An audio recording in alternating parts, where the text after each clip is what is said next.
하나님 말씀 출애굽기 6장 1절에서 9절 말씀입니다. 구약성경 89쪽 함께 읽도록 하겠습니다. 찾았어요? 네. 여호와께서 모세에게 이르시되 이제 내가 바로에게 하는 일을 네가 보리라. 강한 손을 다함으로 바로가 그들을 보내리라. 강한 손을 다함으로 바로가 그들을 그 땅에서 쫓아내리라. 하나님이 모세에게 말씀하여 가라사대 나는 여호와로라. 내가 아브라함과 이삭과 야곱에게 전능의 하나님으로 나타났으나 나의 이름을 여호와로는 그들에게 알리지 아니하였고 가나안 땅 곧 그들의 우거하는 땅을 주기로 그들과 언약하였더니 이제 애굽 사람이 종을 삼은 이스라엘 자손의 신음을 듣고 나의 언약을 기억하노라. 그러므로 이스라엘 자손에게 말하기를 나는 여호와라. 내가 애굽 사람의 무거운 짐 밑에서 너희를 빼어내며 그 고역에서 너희를 건지며 편팔과 큰 재앙으로 너희를 구속하여 너희로 내 백성을 삼고 나는 너희 하나님이 되리니 나는 애굽 사람의 무거운 짐 밑에서 너희를 빼어낸 너희 하나님 여호와인 줄 너희가 알지라. 내가 아브라함과 이삭과 야곱에게 주기로 맹세한 땅으로 너희를 인도하고 그 땅을 너희에게 주어 기업을 삼게 하리라. 나는 여호와로라 하셨다 하라. 모세가 이와 같이 이스라엘 자손에게 전하나 그들이 마음의 상함과 역사의 혹독함을 인하여 모세를 듣지 아니하였더라. 아멘. 여호와께서 모세의 그 원망을 들으시고 이렇게 말씀하십니다. 이제 내가 바로에게 하는 일을 네가 보리라. 지금 이제라는 것은 지금 내가 바로에게 하는 일을 네가 보리라. 그렇게 말씀하시면서 강한 손을 다함으로 바로가 그들을 보내리라. 강한 손을 다함으로 바로가 그들을 그 땅에서 쫓아내리라. 여러분들이 이 말씀을 이렇게 읽게 되면 이전에 여호와 하나님께서 하신 말씀과의 차이점을 발견하셨는지 모르겠습니다. 지금 하나님께서 이렇게 말씀하시죠. 강한 손을 다함으로 바로가 그들을 보내리라.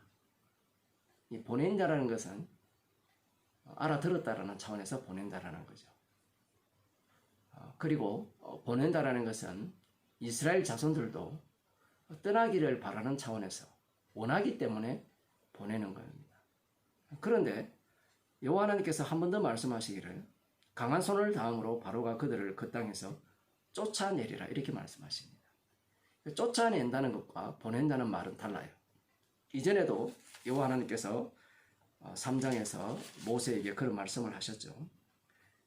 그 나라를 친 후에야 그가 너희를 보내리라. 그러니까 보낸다는 말과 내어 쫓는다는 말은 전혀 다른 얘기입니다. 두 번째, 이 강한 손을 다함으로 바로가 그들을 그 땅에서 쫓아내리라고 말씀하심으로 말미암아 그 쫓아낸다라는 말의 의미는 바로 왕도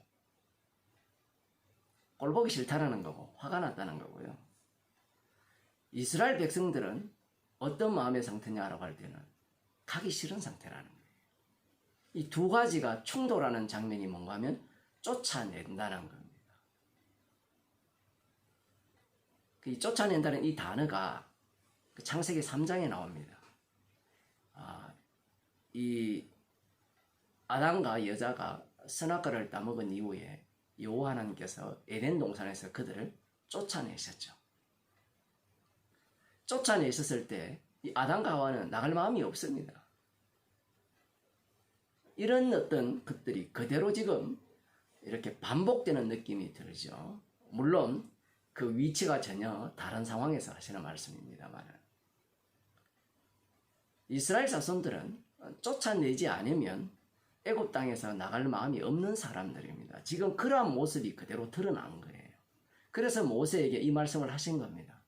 하셨으면 모세가 이 말씀을 과연 알아듣느냐라고 하면 못 알아듣죠.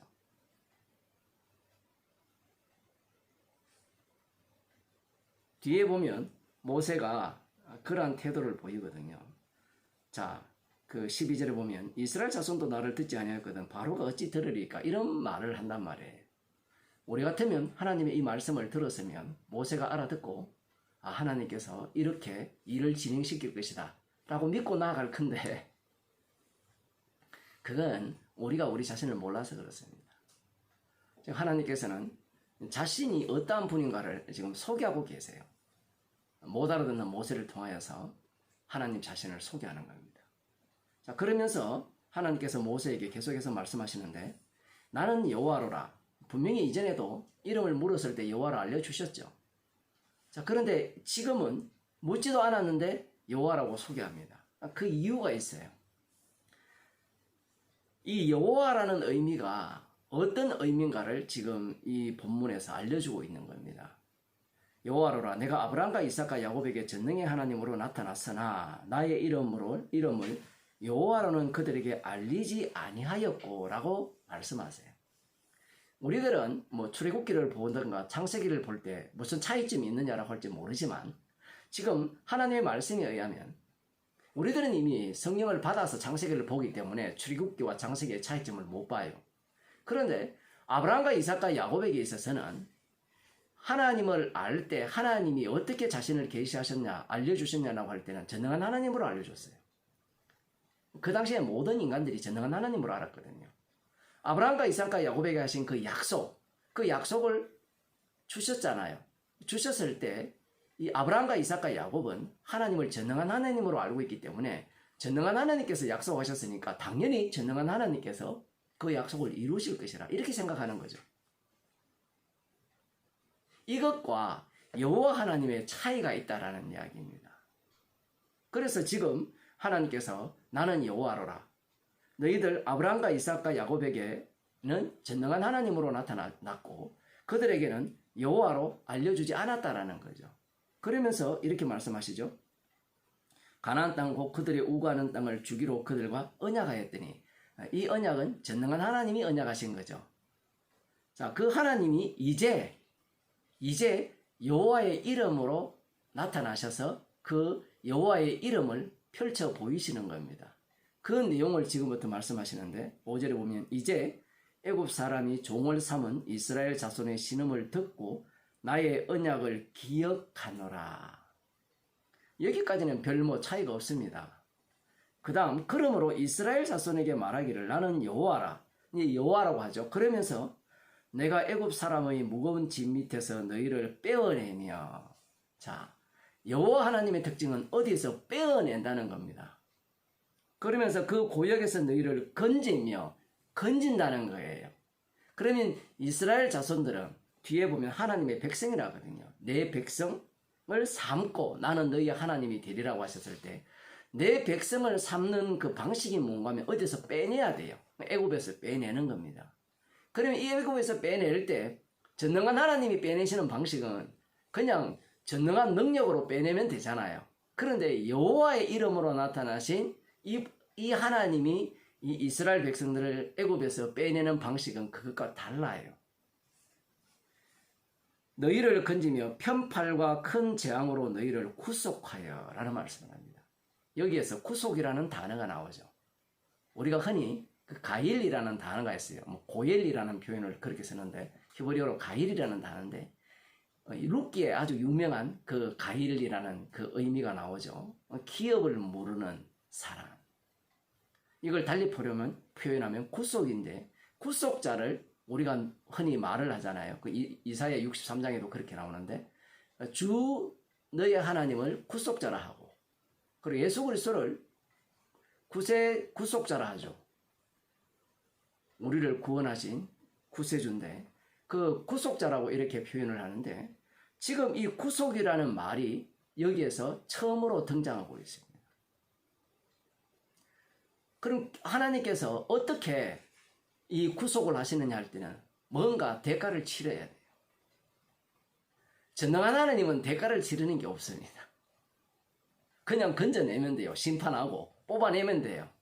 그런데 이 여호와 하나님은 구속을 하실 때 희생 제물을 그 속에 집어넣습니다.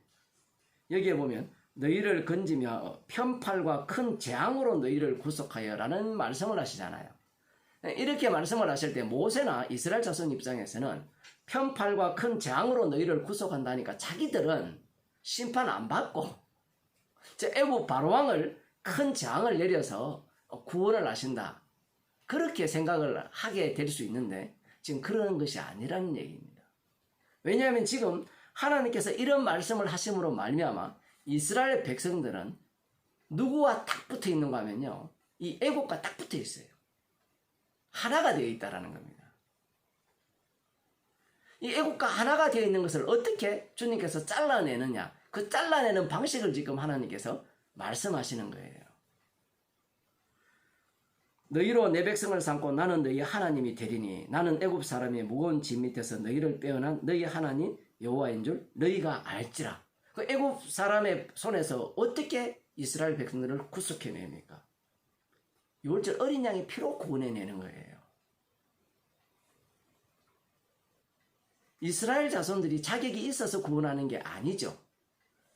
아브라함과 이삭과 야곱에게 하신 언약 때문에 이스라엘 자손을 구원하는데, 그들을 구원하는 방식은 유월절 어린 양의 희생 제물을 통해서 그들을 구원한다는 겁니다. 유월절 어린 양의 희생으로 그들을 구원한다는 것은 그들을 또 누구와 동일하냐라고 할 때는 바로왕과 동일하다는 겁니다. 여기에 보면 그 8절을 보면 내가 아브라함과 이삭과 야곱에게 주기로 맹세한 땅으로 너희를 인도하고 그 땅을 너희에게 주어 기업을 삼게 하리라. 나는 여호와라 하셨다 하라. 이스라엘 자손들은 전능한 하나님이 애굽에서 아브라함과 이삭과 야곱에게 하신 언약을 이루기 위해서 약속의 땅으로 자기를 그냥 넣어준다라고만 생각하는 거예요. 그런데 지금 여호와로 나타나신 하나님께서는 그들을 약속의 땅에 넣는데 어떤 자로 넣느냐라는 겁니다. 구속을 해서 하나님의 백성으로 삼은 자로 넣겠다는 거예요. 그러니까 유월절 어린 양의 희생을 담아서 약속의 땅에 집어넣어서 약속의 땅 전체가 유월절 희생양으로 가득 채워지는 그 세계를 하나님이 지금 바라보고 계신다라는 겁니다. 그러나 이스라엘 자손들 입장에서는 전능한 하나님이 밖에 모르죠. 지금 여호와로 나타났다고 했을 때 이들은 여호와가 맞나요? 아브라함과 이삭과 야곱에게 하신 언약을 이루기 위해서 오셨네요. 이거 외에는 알지 못하는 겁니다. 그러면 여호와의 이름을 언제 아느냐 할 때는 여호와께서 친히 이 모든 일을 진행해 내실 때 그들은 그 전체로서 여호와의 이름을 보여주는 역할을 하는 거예요. 사실은 그들은 여호와를 모르죠. 출애굽기 32장을 보면 제가 지난번에도 그런 말씀을 드렸잖아요. 출애굽기 32장에 보면 이스라엘 백성들이 애굽에서 탈출해 나와서 홍해 바다를 건넜고 만나와 메추라기를 먹으면서도 구름과 불기둥으로 인도함을 받으면서도 그들의 머릿속에는 여호와 하나님이 황금 송아지에 불과한 거예요. 정말 놀라운 이야기 아닙니까? 이 전체 과정, 전체 속에서 여호와의 이름이 드러나는 겁니다. 이스라엘 자손들은 몰라요. 그런데 어떻게 구원받느냐? 여호와의 이름을 전가하기 위해서 그들은 구원받는 거예요. 자, 이 사실을 모세가 이와 같이 이스라엘 자손에게 전하니 이렇게 전하면 이스라엘 자손들이 정말 기쁜 소식이네요. 이렇게 생각할 건데 이스라엘 자손이 이렇게 말합니다. 그들의 마음의 상황과 역사의 혹독함을 인하여 모세를 듣지 아니하였더라. 이미 마음이 상했어요. 왜 상했습니까? 아브라함과 이삭과 야곱의 하나님이 자신들을 구원하기 위해서 오셨다. 언약을 이루기 성취하기 위해서 오셨다고 했는데 막상 와보니까 자기들의 괴로움이 더 심한 거예요. 그러니까 삐졌어요. 마음의 상처가 커요. 우리들도 그렇잖아요. 상처 한번 나버리면 누구 얘기도 안 듣잖아요. 이게 이스라엘 자손들을 나쁜 놈이라 이렇게 생각하지 마세요. 이 상처라는 것이 칼로 도려내던 상처이기 때문에 우리들도 어떤 상처를 받을 때는 죽을 때까지 상처를 안 푸는 사람이 있어요. 그 삐진 거, 화내는 거. 이스라엘 자손들이 얼마나 기대를 했겠습니까? 그런데 상처가 났어요. 기분이 너무 나빠요. 뿐만 아니라 죽을 지경입니다. 너무나 괴로운 이 고역을 지금 당하고 있잖아요. 그러니 모세 당신 말은 그냥 듣지 않겠어. 그거 헛소리인데 뭔가 여호와께서 우리를 구원하실 기미가 보인다면 그대 말을 듣겠지만 그대가 모세 당신이 여호와께서 보내신 이 선지자로 우리를 이끌어낼 지도자로 보겠지만 지금 상황 자체를 아무리 둘러봐도 너의 말은 너의 말뿐이라는 거예요. 이들의 마음을 우리는 100번 이해를 해야 돼요. 이해해야 되는 게 아니라 우리의 마음 자체가 이들의 마음인 거예요, 사실은. 자, 여기에서 우리가 한 가지 생각해야 되는 부분이 있죠. 자, 분명히 하나님께서는 바로를 강팍하게 하신다 했잖아요. 그러면 이스라엘 자손들은 어떻습니까, 지금? 마음이 어때요? 더 강팍해졌죠. 사람들은 바로만 강팍하게 했다라고 생각을 해요. 이스라엘 자손도 하나님이 강팍하게 하신 거예요. 그래야만 이 여호와의 이름이 이름다워지는 겁니다. 구속의 의미가, 희생물을 통한 구속의 의미가 제대로 돋보이게 드러나게 되는 거예요. 지금 이 야곱의 자손들을 애굽에 집어넣은 이유는 이 이스라엘 자손들을 모두 다 어떤 인간으로 만들어내느냐라고 할 때는 이 바로왕과 똑같은 인간들로 만들어내는 겁니다.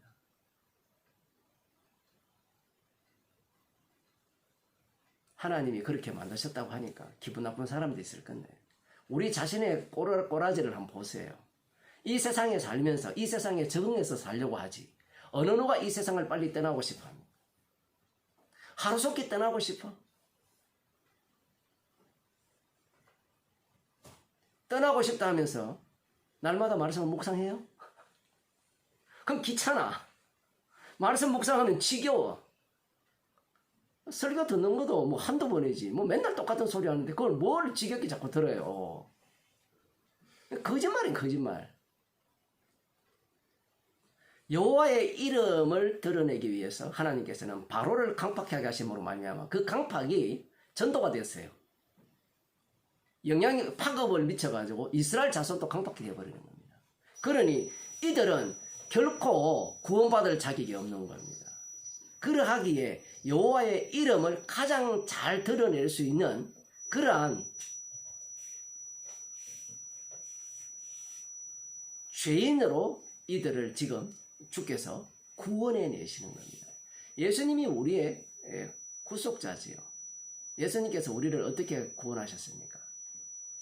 자신의 몸을 대속물로 내어주시고 우리를 구원하셨잖아요.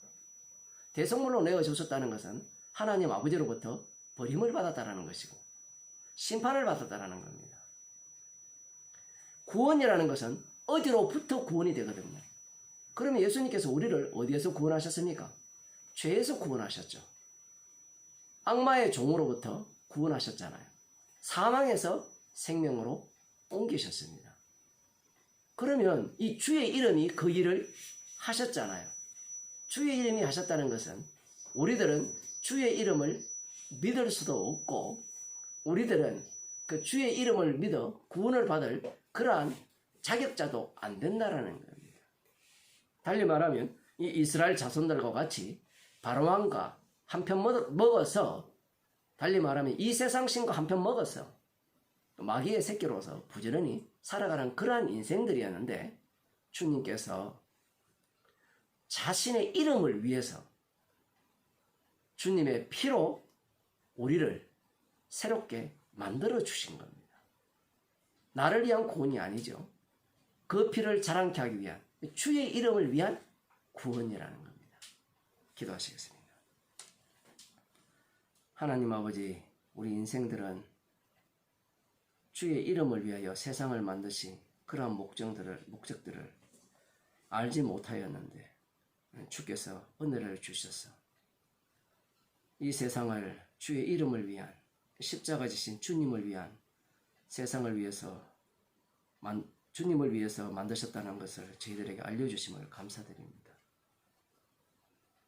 우리의 인생이 나의 것이 아니라 주의 이름을 위한, 주님의 희생을 증거하기 위한 주님의 몸된 지체임을 늘 기억하며 사는 주의 백성이 되게 하여 주옵소서. 예수님 이름으로 기도드리옵나이다. 아멘.